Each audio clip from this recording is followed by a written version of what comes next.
He started out in a very low state.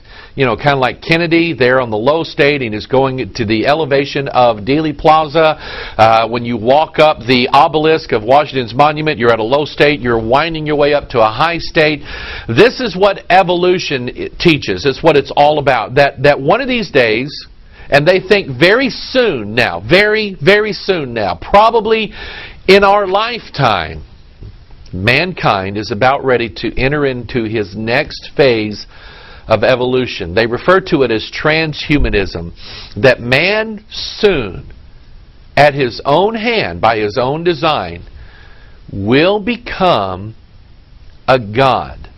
This is exactly what was promised Eve in the Garden of Eden by none other than the serpent who spoke to her. And the serpent said unto the woman, Ye shall not surely die, for God doth know that in the day that ye eat thereof, then your eyes shall be opened. That's illumination. That's the torch that the Statue of Liberty holds.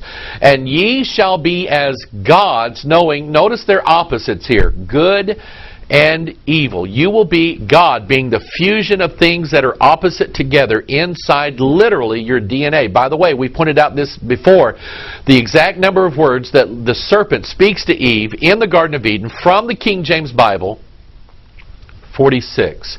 The Statue of Liberty representing, the 46-meter tall Statue of Liberty representing those 46 words, targeting mankind's DNA.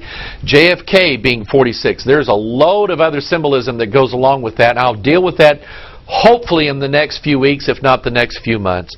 But I'm telling you, mankind. So think about this. We're about ready to change, or have changed, our very DNA. Daniel chapter 2, they shall mingle themselves with man's DNA, literally his seed. Remember the Tower of Babel. It was about man's idea of becoming gods or reaching into heaven. Genesis chapter 11, remember that's the number that's emblazoned upon the bottom of the Statue of Liberty. That's the number for the Antichrist. Revelation 9:11, the king of the bottomless pit. Genesis chapter 11, they said one to another, Go to, let us make brick and burn them thoroughly. And they had brick for stone, and slime they had for mortar. And they said, Go to, let us build us a city and a tower whose top may reach unto heaven. And let us make us a name, lest we be scattered abroad upon the face of the whole earth. The Tower of Babel is an image of man's DNA.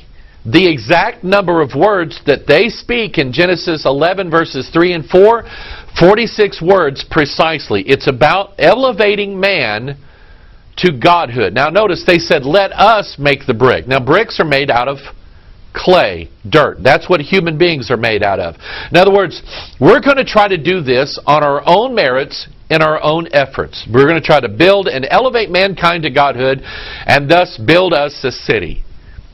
People don't realize that God already has a city whose builder and maker is Jesus Christ, and Christ has already provided the way that mankind could be elevated. It's called salvation. It's called the cross of Jesus Christ. And Jesus Himself is the bridge between heaven and earth. Jesus Himself is the ladder. Just like the ladder of our DNA. Just like the Masonic ladder of 7 steps. And that represents man's efforts at becoming God. Jesus already is the ladder. I'm going to show you this. Can you think of a story in the Bible that has to do with a ladder? Genesis chapter 28 verse 12. And he dreamed a dream, and behold, a ladder set up on the earth. And the top of it reached to heaven, and behold, the angels of God ascending and descending on it. And then notice Genesis chapter 28 verse 17. This was Jacob. The Bible says, and he was afraid and said, How dreadful is this place? This is none other but the house of God, and this is the gate of heaven. He was referring to that ladder.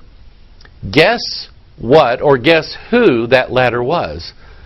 That ladder was the Son of Man, Jesus Christ. John chapter 1 verse 51, and he saith unto him, Verily, verily, I say unto you, hereafter ye shall see heaven open, and the angels of God ascending and descending upon the Son of Man. Whereas the Statue of Liberty, whereas the Masonic House of the Lodge Temple, whereas the motorcade route of JFK, whereas the Tower of Babel itself represents man's efforts at trying to become God, God has already provided a way for us to live forever with Him in heaven. And that way was not by Mystery Babylon the Great. It's not through the mystery religions. It's not through the efforts, the vain efforts. Unless the Lord builds the house, they labor in vain who build it, the Bible says. It's not through the vain rituals, the secret ceremonies, the icons that are all around us, the imaginations. It's not through any of that. It's a lie. It is only through the bridge of Jesus Christ being lifted up on the cross of Calvary. For by grace are ye saved through faith, and that not of yourselves. It is the gift of God, not of works, lest any man should boast. And well, let me close with this.